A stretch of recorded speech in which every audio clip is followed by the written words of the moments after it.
तो सबसे पहले प्रॉब्लम आपकी आ रही है क्वेश्चन नंबर 50A का डी पार्ट।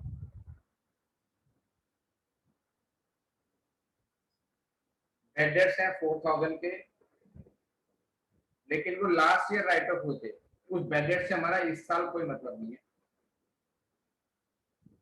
आधी अमाउंट मिल चुकी है। जब आधी अमाउंट मिल चुकी है तो पैसा आ गया है cash account debit to revaluation account.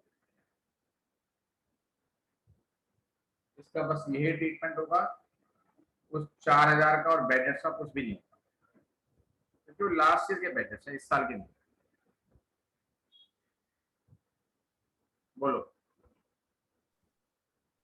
Sir 50A का डी ए थोड़ी है सर।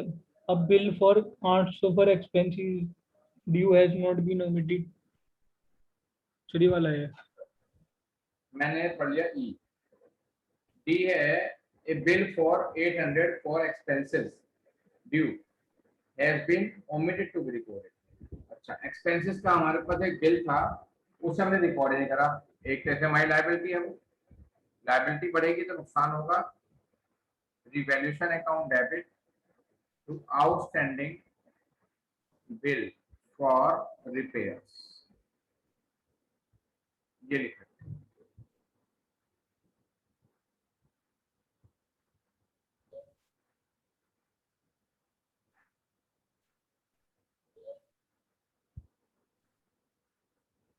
50B का आपने कहा रिवेल। देखो बेटा, हो सकता है आपकी पहली प्रॉब्लम में सॉल्यूशन निकल जाए। Debtors are all good. Debtors अगर सारे गुड होते हैं तो इसका मतलब पीएफ डीडी की हमको कोई नीड नहीं होती। तो जो ऊपर पीएफ डीडी बना हुआ है 5000 वो जीरो हो जाएगा और हमारा फायदा हो गया। यहाँ पर दिखाएंगे इसको। स्टॉक 21 हो गया, पहले था 22, तो एक का नुकसान हो गया, इधर आ गया। प्रॉपर्टी 8000 की हो गई, 8000 से एप्रिशिएट हो गई, ये फायदा हो गया। फर्नीचर पर डैप लग गया 10%, ये यहाँ पर आ गया। बस आंसर आ जाएगा करेक्ट, बिल्कुल 100% करेक्ट। 51 में भी आप रिजल्ट बोलते हो।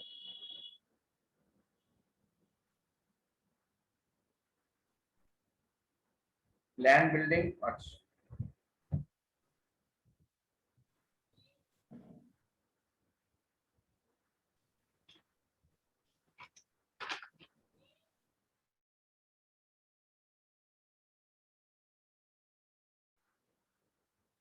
51 का भी रिजल्ट।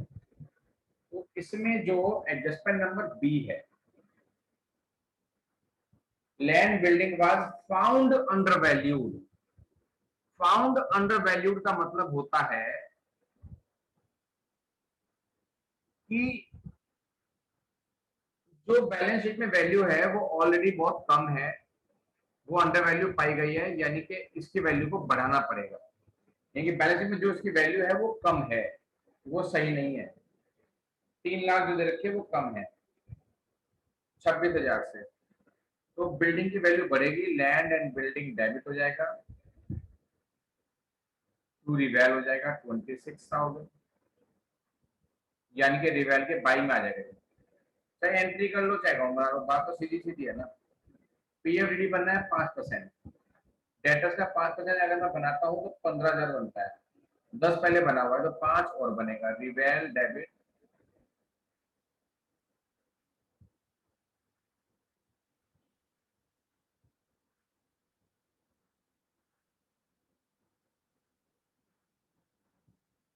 $6,000 का WCR का क्लेम था, जबकि WCR ऊपर है नहीं, तो पूरा पूरा नुकसान हो गया।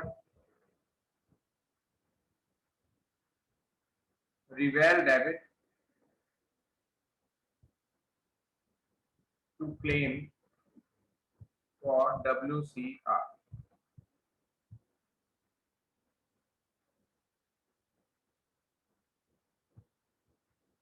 बस इन टी ई से तो बन ही जाएगा।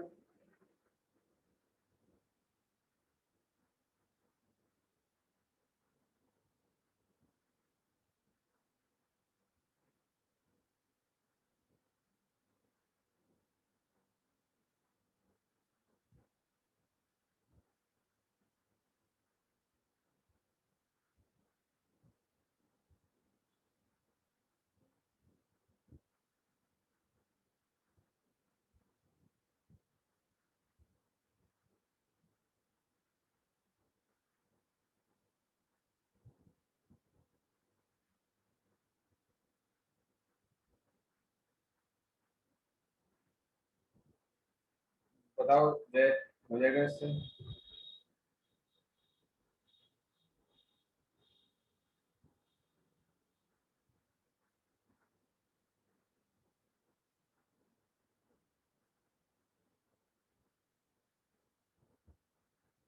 फिफ्टी वन,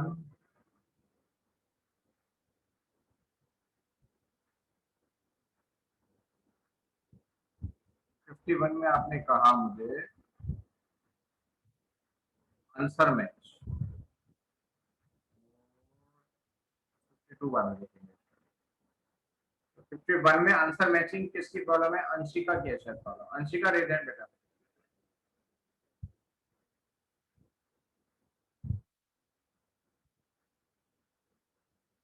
बोलो। Yes sir. 51 में किस चीज की आंसर मैचिंग चाहिए आपको? सर वो जो आपने भी एक्सप्लेन किया उससे क्लियर हो गया, तो मैच हो जाएगा जो भी है। हो जाएगा। हाँ जी। जय मैसेज कर दे बेटा, क्या प्रॉब्लम है? 52 बी पार्टनर।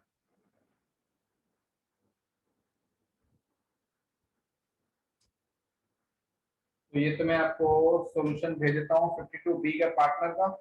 जो जो आंसर चाहिए वो मैं भेज देता हूँ आपको, उससे मैच करके बताओ क्या प्रॉब्लम है।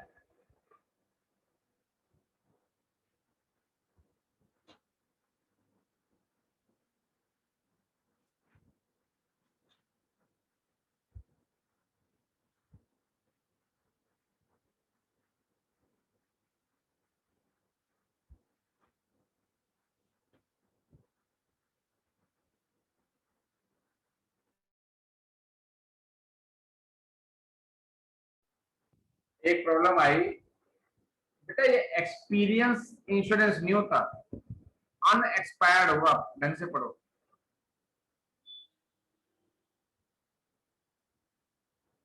अनएक्सपायर्ड इंश्योरेंस, ये इसका मतलब होता है प्रीपेड इंश्योरेंस। मैंने लिखवाया भी था 2 बार। तो प्रीपेड खर्चा जो भी देते हो आपके सेट होता है।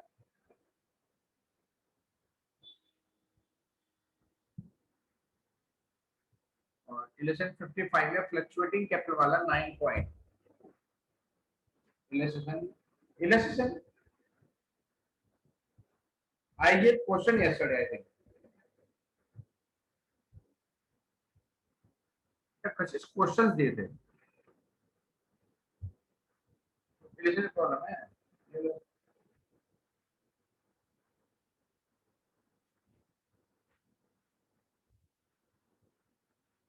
इलेक्शन 55 में 9 point partner decided to follow fluctuating capital method after admission of C. बेटा ये वही पॉइंट्स तो है जो मैंने बताया था आपको, चौथा पॉइंट तो कराया था करंट अकाउंट में, कि जब आप करंट अकाउंट बनाएंगे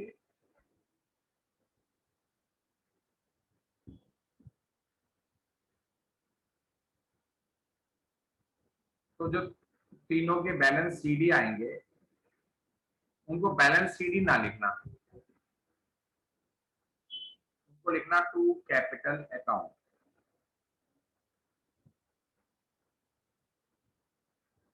और जब कैपिटल अकाउंट आप बना रहे होंगे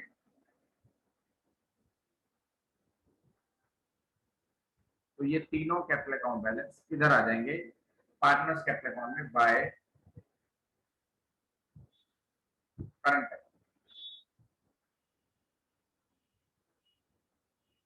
बेटा सारे आंसर मैं भेज दूंगा तो आप लोग कर क्या रहे हो? मैं जान के पहले नहीं भेजता था कि मेरा काम कम ना हो जाए। बेटा पहले पूरा मगज मार लो हर चीज का, मैं सारे आंसर भेजने वाला नहीं हूं आप लोगों को। पहले अपनी ट्राई करो, एग्जाम में आपके आंसर नहीं मिले तो आप 2-2 मिनट में बैठ जाओगे, आंसर भेजो, कैसे होगा? नाउ मैच एवरीथिंग, पूरा मगज मार लो, उसके बाद मुझे बताना। I will send surely. मेरे पास सॉल्यूशन सारे अवेलेबल हैं, लेकिन मैं भेजूंगा तभी जब आप पूरा मगज मार लेंगे। छोटी छोटी बातों के लिए आंसर मैच पहले आप पूरा दिमाग लगा लो, उसके बाद मैं आपसे बात करूंगा। एक बार में आंसर मैच नहीं होता, उसके बाद आप मेरे से ना मांगा करो। पहले 2-3 बार से ट्राई करो आपने गलती क्या करी है। होती तो प्लस माइनस की मिस्टेक है या कोई मिसिंग मिस्टेक है। हाँ पूछ लो इशिका, बोल के पूछना है, बोल के पूछ लो। फोटो देके पूछना है, फोटो देके पूछ लो, जल्दी करो।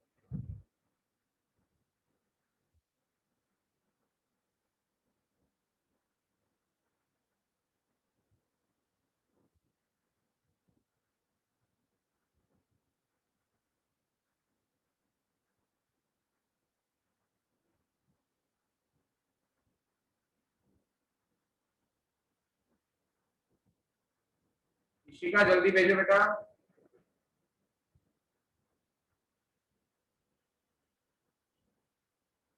जय मैसेज करो आप।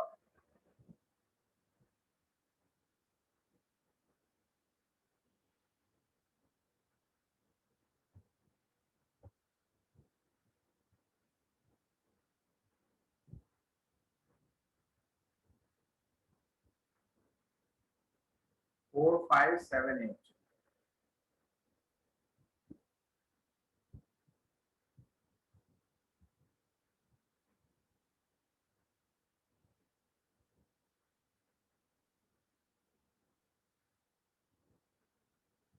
ये टीएस ग्रेवाल के पॉइंट्स हैं। 4, 5, ये पॉइंट भी आगे रहते हैं, ऐसे शर्मा में भी आएंगे। चलो कोई नहीं, अब आगे कभी पूछ लेंगे। 7 और 8 स्टॉक, ये बहुत इंपॉर्टेंट पॉइंट है, सब बच्चे ध्यान देंगे। Stock is under valued by 10%।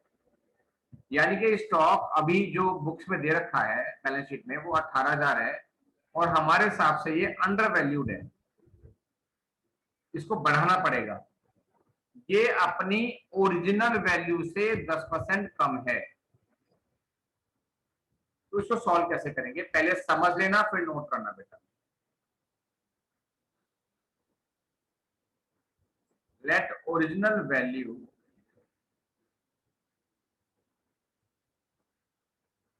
of stock be x, undervalued by 10%। तो 10% ऑफ x का मतलब काट पीट के x अपॉन 10 बन जाएगा।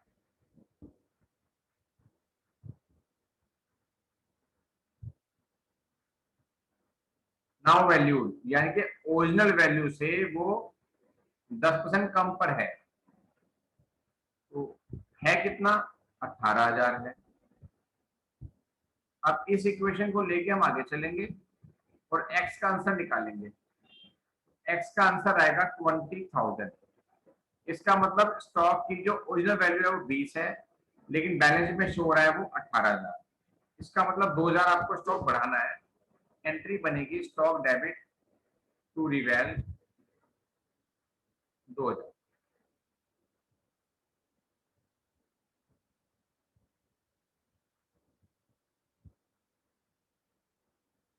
आराम से करो, ये पॉइंट रूल कॉपी में जाना चाहिए।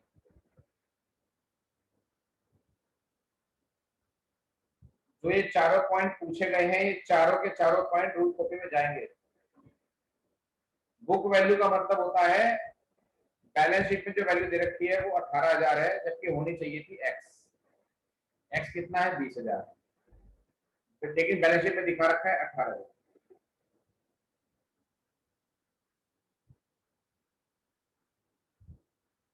तो होना चाहिए 20 और है 18, यानी कि 2,000 अब बढ़ाना है, तो ये एंट्री हो जाएगी बेटा। अब इसका 5वां पॉइंट सेम है, बस ये अंडर वैल्यू की वजह ओवर वैल्यू हो गया। स्टॉक की let original value of stock be X, over valued by 10%।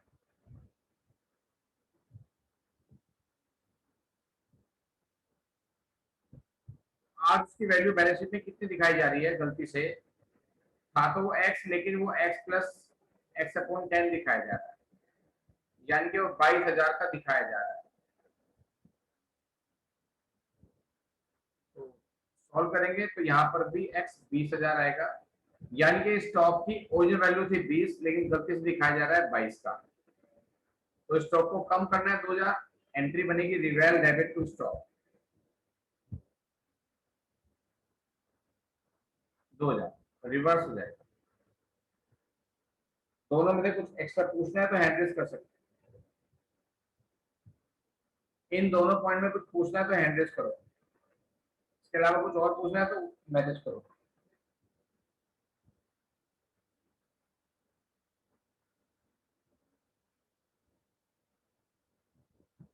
बोलो क्या बात।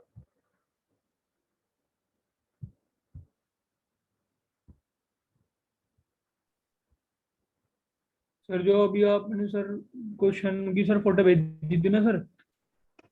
बेटा मैं उस प्रॉब्लम की बात नहीं कर रहा हूँ, मैं बोल रहा हूँ कि इन दोनों पॉइंट में प्रॉब्लम है तो आप पहले हैंड रेज करें, बाकी प्रॉब्लम है तो व्हाट्सएप डालें, बस वो अपने आप पढ़ लूंगा।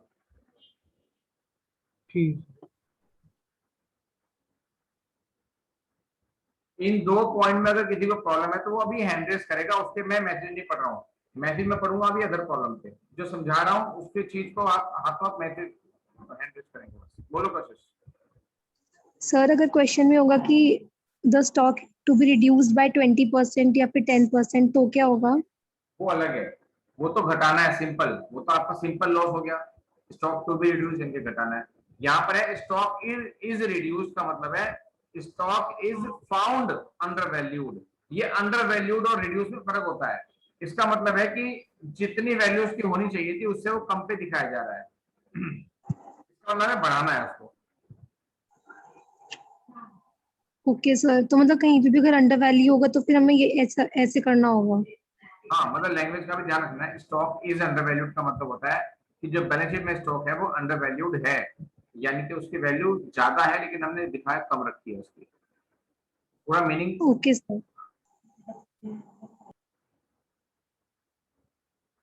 इसका 6 पॉइंट, कंप्यूटर की मार्केट वैल्यू है 25,000, जबकि बुक्स में शो रखा है 20,000। तो ये तो सिंपल है, मार्केट वैल्यू ज्यादा है तो बढ़ेगा, तो आप दिखाएंगे computers account debit to reval account 5,000। Computers account debit to reval account 5,000। अच्छा, 4, ये पॉइंट आपने पूछा ही नहीं। 7th पॉइंट, मशीन ले ली है लीना ने, मशीन थी 60 की, उसने 80 में ले ली। तो एक तो पार्टनर ने एसेट ली है, दूसरा फायदा भी हुआ है 20,000 का। तो एंट्री क्या बनेगी? चलो एंट्री बताता हूँ, पहले जितना लिखा है वो मैं मिटाने वाला हूँ, स्क्रीनशॉट ले लो। जगह बनेगी तो दिक्कत है।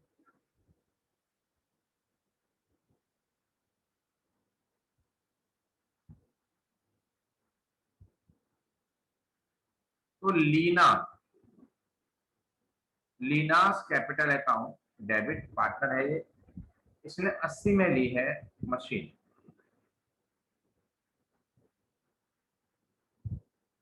एक मशीन है वो 60 की,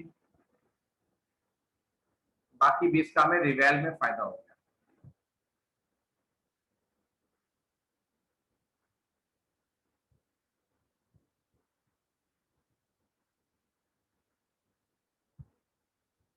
ये एंट्री है।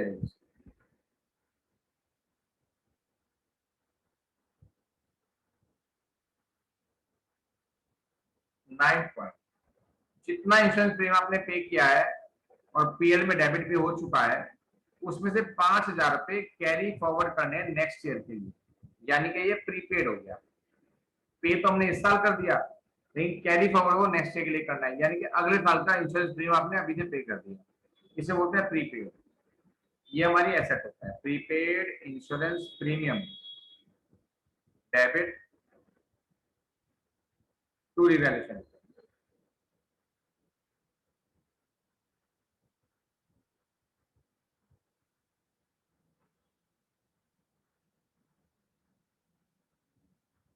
पांच हजार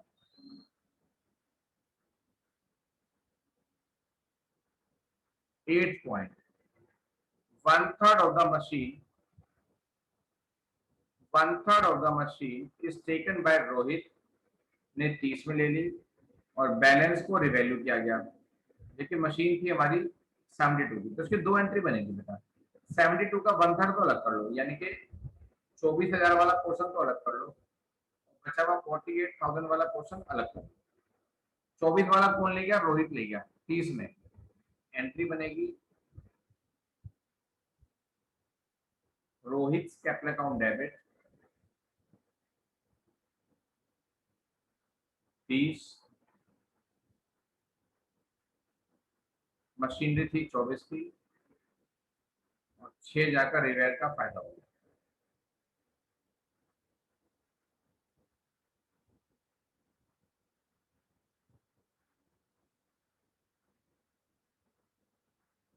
और दूसरी जो 48 वाली मशीन थी बची हुई, वो रह गई 57,600 की, तो ये भी वैल्यू बढ़ गई। एंट्री बनेगी मशीन डेबिट टू रिवेल, इनका डिफरेंस 9,600।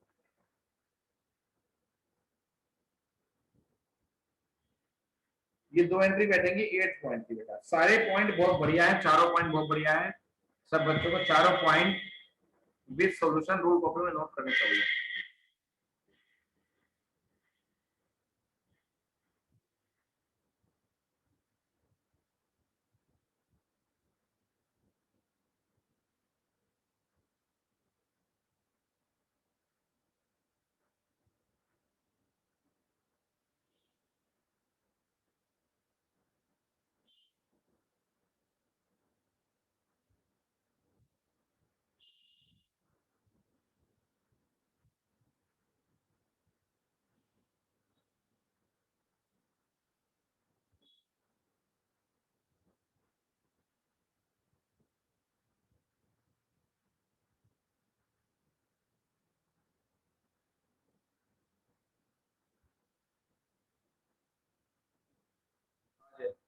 इसमें रोहित कैपिटल अकाउंट क्यों आया सर डेबिट? रोहित ले गया, रोहित पार्टनर है हमारा, पार्टनर एसेट लेगा तो पार्टनर डेबिट होगा। तो उसकी कैपिटल में जाएगा फिर ये। यहाँ तो लीना डेबिट, लीना कैपिटल अकाउंट डेबिट नहीं कराना, कैपिटल अकाउंट की डेबिट होगी। जितना वो एसेट लेके जाएंगे उसकी कैपिटल से निकाल लेंगे हम। तो सर यहाँ की न्यू मशीनरी में मशीनरी की लिखी सर यहाँ पे। हाँ जी, सर यहाँ पे मशीनरी की लिखी। तो क्या लिया उन्होंने? मशीन तो लिखा, मशीन तो लिया है, और क्या लिया? यहाँ तो मशीन की ये तो रिवैल्यू हुई है 57,600 में बची हुई मशीन ली थोड़े कितने, खाली 1/3 तो लिया, बाकी बची हुई 2/3 तो खाली रिवैल्यू हुई है। तो वहां मैं किसी का नाम क्यों लिखूंगा?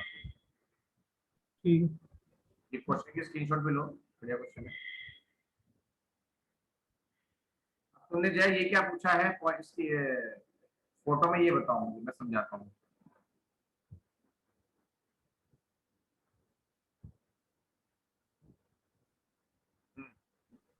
सर वो उसमें पार्टनर्स कैपिटल अकाउंट में सर इन्वेस्टमेंट क्यों आ रहा था सर डेबिट साइड में? तो क्वेश्चन में लिखा हुआ है कि ए ने इन्वेस्टमेंट ले लिए, क्वेश्चन पढ़वा, क्लियर लिखा है ए टू ओवर इन्वेस्टमेंट,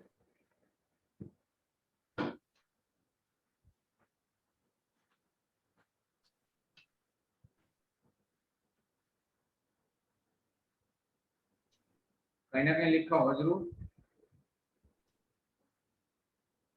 सर यहाँ पे तो ये है ना, market value of investment on that day of balance sheet was 50,000 and A took over the investment at is value sir. तो दिया, तो ए ने इन्वेस्टमेंट ले ली,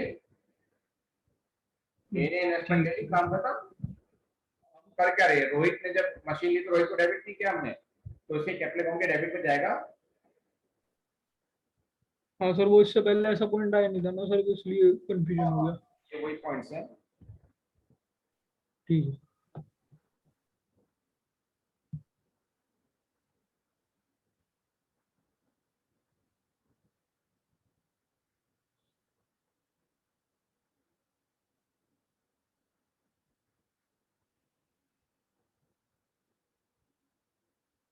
उसके बाद प्रॉब्लम्स आती हैं एमसीक्यूज की। एमसीक्यूज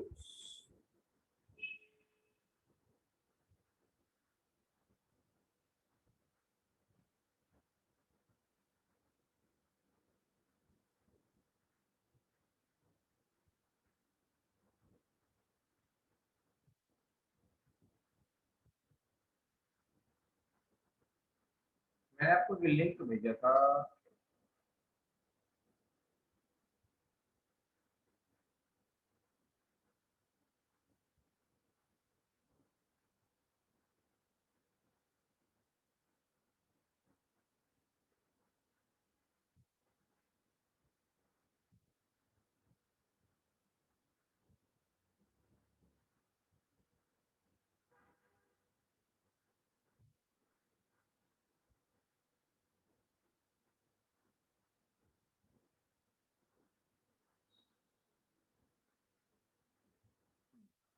ये मैंने लिंक आपको भेजा था। इसमें एमसीक्यूज में आपने मेरे से प्रॉब्लम पूछी है, तो एमसीक्यू के नंबर्स एक बार दोबारा भेज दो जिन जिनको प्रॉब्लम है। नंबर्स जिनको एमसीक्यू में प्रॉब्लम है वो एमसीक्यू के क्वेश्चन नंबर मेरे को दोबारा भेज दो, 10 और 15।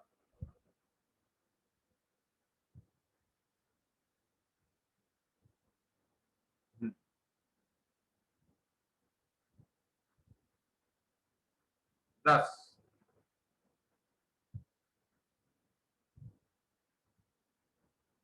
ए बी पार्टनर है 4:1 में। A surrender 1/4 of his share and B surrender 1/। अच्छा, ये 1/12 नहीं है, ये 1/2 ही है ऑफिस शेयर फेवर।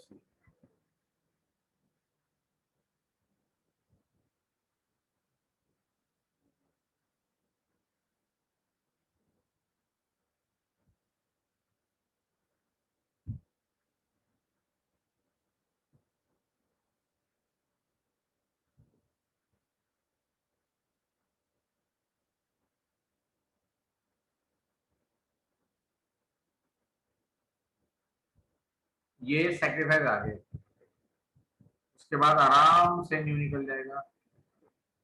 पहिना सी का पूछा है, सी का शेयर कितना होगा, तो सी का शेयर वो होगा जो दोनों के सेक्रीफाइस है। दोनों के सेक्रीफाइस को प्रेस कर दो तो वो सी का शेयर आ जाएगा 6/20। अब 6/20 काट पीट के बन जाएगा 3/10। तो ये आंसर आएगा।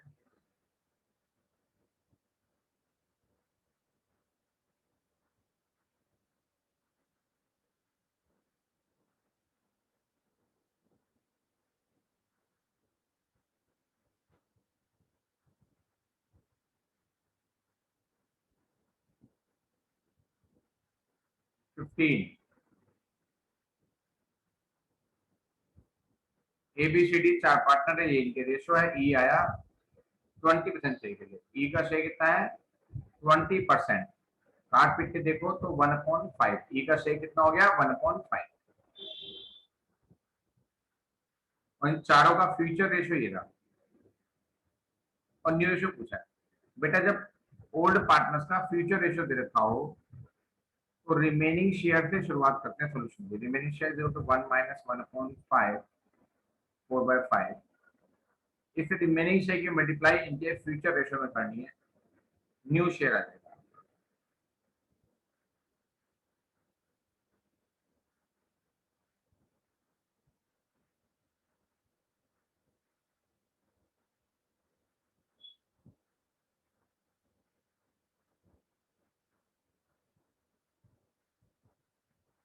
रिमेनिंग शेयर की मल्टीप्लाई करनी है फ्यूचर रेशो में।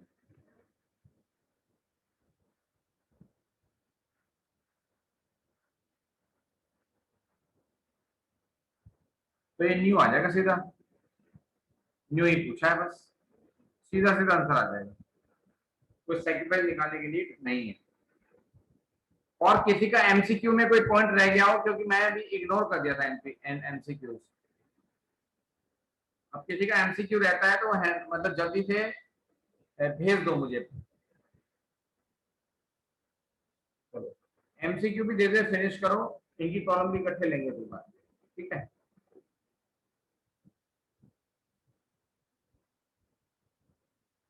चलो आज इतना ही है बेटा, फिर मिलते हैं, बाय बाय।